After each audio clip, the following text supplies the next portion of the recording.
नवरात्रि के चौथे दिन भक्तों द्वारा मां कुष्मांडा की पूजा की जाती है। इन्हें मुस्कुराती हुई देवी भी कहा जाता है।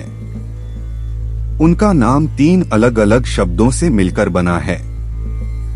पहला शब्द है कु, जिसका अर्थ है थोड़ा। दूसरा शब्द है उष्मा, जिसका अर्थ है गर्मी या ऊर्जा। और तीसरा शब्द है अंडा। 3 शब्दों को मिलाकर कोई उसके नाम का अर्थ निकाल सकता है, जिसका अर्थ है वह जो ब्रह्मांड नामक इस छोटे ब्रह्मांड का निर्माता है। मां कुष्मांडा के बारे में एक रोचक कथा है। ऐसा कहा जाता है कि जब ब्रह्मांड अस्तित्वहीन था और हर जगह अंधेरा था, मां कुष्मांडा ने अपनी मुस्कान से इस छोटे ब्रह्मांड को उत्पन्न किया। तब ब्रह्मांड प्रकाश से भर गया था। ऐसा माना जाता है कि वह ब्रह्मांड की सारी ऊर्जा का स्रोत है। इसके अलावा यह भी माना जाता है कि वह सूर्य के मूल में रहती है और इस प्रकार सभी प्राणियों को ऊर्जा प्रदान करती है। ऐसा माना जाता है कि वह सूर्य देव को दिशा प्रदान करती हैं। ब्रह्मांड की रचना करने के बाद मां कुष्मांडा ने सबसे पहले प्राणियों की रचना की। ये 3 सर्वोच्च देवियां थीं। उन्होंने अपनी बाईं आंख से भयानक रूप बनाया और उसका नाम महाकाली रखा। अपनी मध्य आंख से उन्होंने एक और भयंकर रूप बनाया और उसका नाम महालक्ष्मी रखा।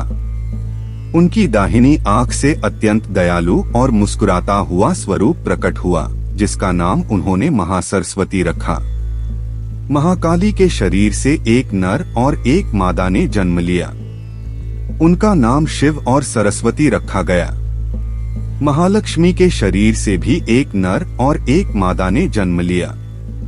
मां कुष्मांडा ने उनका नाम ब्रह्मा और लक्ष्मी रखा।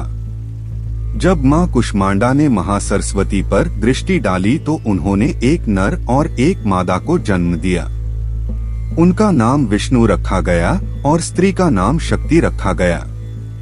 फिर उन्होंने शिव को शक्ति, ब्रह्मा को सरस्वती और विष्णु को पत्नी के रूप में लक्ष्मी अर्पित की। इसके बाद मां कुष्मांडा ने 3 सर्वोच्च देवियों को समाहित कर लिया और स्वयं दिव्य और अनंत ऊर्जा के रूप में शक्ति में प्रवेश कर गईं। इस प्रकार यह माना जाता है कि मां कुष्मांडा शक्ति का एक रूप हैं, जिन्होंने इस ब्रह्मांड का निर्माण किया और वह पूरे ब्रह्मांड में पहली प्राणी थीं। उसके बाद उन्होंने जिन देवताओं की रचना की, उन्होंने ब्रह्मांड में अन्य जीवित प्राणियों की रचना की। मां कुष्मांडा की 8 भुजाएं हैं। वह अपनी 8 भुजाओं में कमंडलू, धनुष, बाण, कमल, अमृत कलश, चक्र, गदा और माला धारण करती हैं। वह शेर की सवारी करती हैं, जो उनके भक्तों में निर्भयता पैदा करता है। वह सभी सुख प्रदान करती है और उसकी नियमित पूजा से समृद्धि, शक्तियाँ, सुख और मोक्ष मिलता है।